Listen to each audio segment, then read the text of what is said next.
नमस्कार।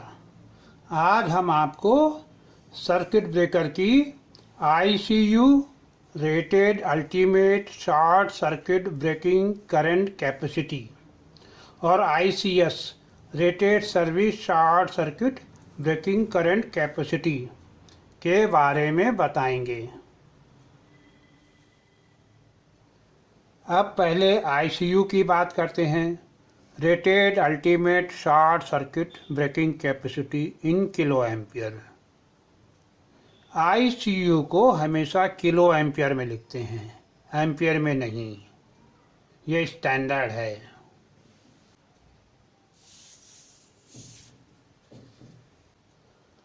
यहाँ पर हमने एक सिंपल सर्किट डायग्राम दिखाया है।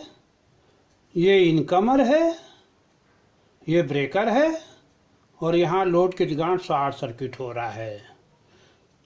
जब ये ब्रेकर क्लोज है तो यहाँ पे शॉर्ट सर्किट करंट बहेगी और मान लीजिए वो करंट है ICU के बराबर।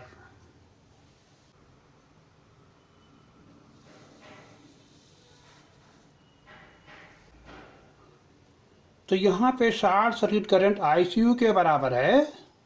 तो ICU क्या होता है? Maximum short circuit current that a circuit breaker can break. यहाँ पे ऐसी करंट, मैक्सिमम करंट जिसको ये ब्रेकर ओपन कर सके, उसको बोलते हैं ICU। बट ICU डिफाइन करने के लिए कुछ टेस्ट करते हैं और टेस्ट के बाद कुछ कंडीशन डिफाइन करते हैं, वो मैं आपको बताता हूँ। मान लीजिए ये ब्रेकर क्लोज था, यहाँ पे शॉर्ट सर्किट हुआ तो क्या होगा? ये ब्रेकर ऑटोमेटिक ओपन हो जाएगा। तो उसको हम लिख देते हैं O मतलब ये ऑटोमेटिक ओपन हो गया। अब हम क्या करते हैं, ओपन होने के बाद कुछ समय बाद, वो समय हमने यहाँ दिखाया है T से, ओपन होने के कुछ समय के बाद इसको हम फिर जाकर मैनुअली जानबूझकर क्लोज कर देते हैं। तो हमने लिख दिया C, ये मैनुअल किया है। अब चूंकि यहाँ पे शॉर्ट सर्किट था और ये हमने क्लोज कर दिया तो ये फिर ओपन हो जाएगा ऑटोमेटिक। इसको लिखते हैं हम O। तो ये टेस्ट सीक्वेंस है। ये ऑटोमेटिक ट्रिप हुआ, कुछ समय के बाद हमने मैनुअली क्लोज किया और ये फिर ऑटोमेटिक ओपन हो गया। ये टेस्टिंग टाइम होता है या वेटिंग टाइम होता है करीब 3 मिनट। ये स्टैंडर्ड है। जब ऐसे सीक्वेंस हो जाए उसके बाद ये जो ब्रेकर है should withstand at least isolation. मतलब ओपन होने के बाद इसका आइसोलेशन यहाँ पे बना रहे, ये नहीं कि स्पार्किंग हो या स्मोक निकले। दूसरी कंडीशन है may need repair before further use. मान लीजिए यहाँ पे फ्यूज लगा होता तो क्या होता? शॉर्ट सर्किट होने पर ये ब्लो हो जाता और उसको हम फर्दर यूज भी नहीं कर सकते थे। लेकिन यहाँ पर इसको हम यूज तो कर सकते हैं, लेकिन शायद रिपेयर की ज़रूरत पड़े। तो 2 बार ये ओपन हो जाएगा, फिर तीसरी बार के लिए ये तैयार नहीं, इसको रिपेयर करना पड़ेगा। बशर्ते यहाँ पर जो करंट है ICU के बराबर बह रही हो। अब ICS पर आते हैं। Rated service short circuit breaking capacity in kilo ampere. इस ICS करंट को भी किलो एम्पियर में लिखते हैं और इस S का मतलब है सर्विस का फर्स्ट लेटर S। अब मान लीजिए यहाँ पर ICS करंट बह रही है, जो शॉर्ट सर्किट करंट है वो ICS के बराबर है। तो इसके लिए टेस्ट सीक्वेंस कुछ अलग है। पहले मैंने बताया कि शॉर्ट सर्किट से ये ओपन हुआ ऑटोमेटिक, फिर कुछ समय के बाद हमने मैन्युअली क्लोज किया। क्लोज करते ही क्योंकि शॉर्ट सर्किट था तो ये फिर से ओपन हो गया दोबारा।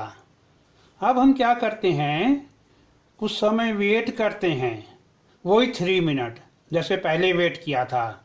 ये 3 मिनट स्टैंडर्ड टाइम है टेस्टिंग का। उसको हम मैन्युअली क्लोज कर देते हैं फिर से दोबारा। पहले यहाँ क्लोज किया था, ये ऑटोमेटिक ओपन हो गया। अब फिर हमने इसको क्लोज कर दिया तो अब क्या होगा, शॉर्ट सर्किट अभी भी है, तो जैसे ही आप क्लोज करेंगे ये ओपन हो जाएगा, ट्रिप कर जाएगा। तो ICU में पहले सिर्फ इतना था, ICS में इतना है। ये 3 बार ऑटोमेटिक ओपन हुआ।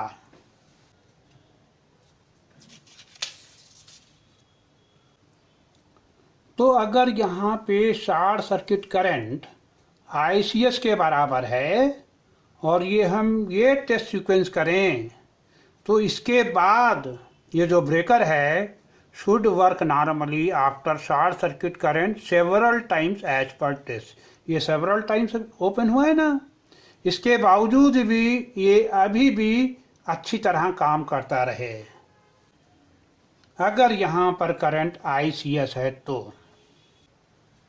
अब मैं आपको ICS और ICU दोनों का साथ में दिखाऊंगा अंतर, तो आपको ज़्यादा समझ में आएगा। अब ICS और ICU में अंतर, ये ICU के बारे में लिखा है और ये ICS के बारे में लिखा है। ICU में क्या था, अगर शॉर्ट सर्किट करंट ICU के बराबर हो और हम ये टेस्ट सीक्वेंस करें तो इसके बाद उसको रिपेयर की ज़रूरत पड़ सकती है और प्रयोग में लाने के लिए। मगर ICS में क्या था कि अगर शॉर्ट सर्किट करंट ICS के बराबर बह रही हो और हम इतना सीक्वेंस करें फिर भी इसके बाद भी इसको काम करना चाहिए और यूजेबल हो। यहाँ पर शॉर्ट सर्किट होने पर वो 2 बार ओपन हुआ था, यहाँ पर 3 बार ओपन हुआ है। यहाँ पर हमने 1 बार जानबूझ के क्लोज किया था, यहाँ पर हमने 2 बार जानबूझ के क्लोज किया है। तो इतने के बावजूद भी वो काम करेगा अगर शॉर्ट सर्किट करंट ICS के बराबर है। यहाँ पे उसको रिपेयर की ज़रूरत पड़ेगी। तो समझ गए ना आप, इसीलिए ये करंट कम होती है इससे। ICS ICU से हमेशा कम या बराबर होती है, ज़्यादा कभी नहीं होती।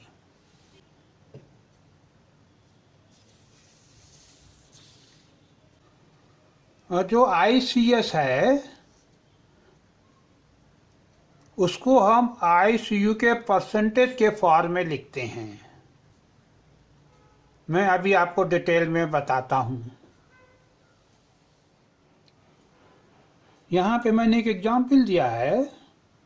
मान लीजिए ICU है 20 किलो एम्पियर, 20 किलो एम्पियर, और ICS है 50% ऑफ ICU। तो 20 किलो एम्पियर का 50% कितना हो गया, 10 किलो एम्पियर। तो ICS की वैल्यू हो जाएगी 10 किलो एम्पियर। अगर ICS 25% है तो 20 किलो एम्पियर का 25% 5 किलो एम्पियर हुआ, तो ICS 5 किलो एम्पियर हो जाएगा। और अगर ICS 100% है तो ये पूरा 20 किलो एम्पियर यहाँ आ जाएगा और ICS की वैल्यू ICU के बराबर हो जाएगी 20 किलो एम्पियर के। कहीं कहीं ये और ये दोनों बराबर होती हैं।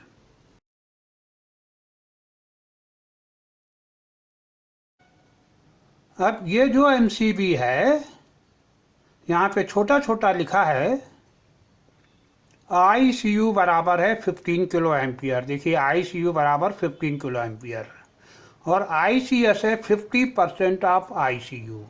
यहाँ लिखा है 50%, छोटा छोटा, तो 50% ऑफ दिस कितना हो गया, 7.5 किलो एम्पियर। तो इस MCB का ICU है 15 किलो एम्पियर और ICS है 7.5 किलो एम्पियर। अब क्या होता है, जो ICU और ICS की वैल्यूज हैं वो डिपेंड करती हैं वोल्टेज, टेम्परेचर और पावर फैक्टर पर। तो जब भी ICU और ICS लिखा होता है किसी डेटा शीट में, उस समय ये भी लिखा होता है कि ये किस वोल्टेज, टेम्परेचर और पावर फैक्टर के लिए हैं। अगर टेम्परेचर ज़्यादा हो गया तो इन करंट को डीरेट करना पड़ता है। जो नॉमिनल करंट है MCB की, जैसे 32 एम्पियर ब्रेकर, उसमें भी यही होता है। 32 एम्पियर पूरा नहीं यूज कर सकते, उसको डीरेट करना पड़ता है।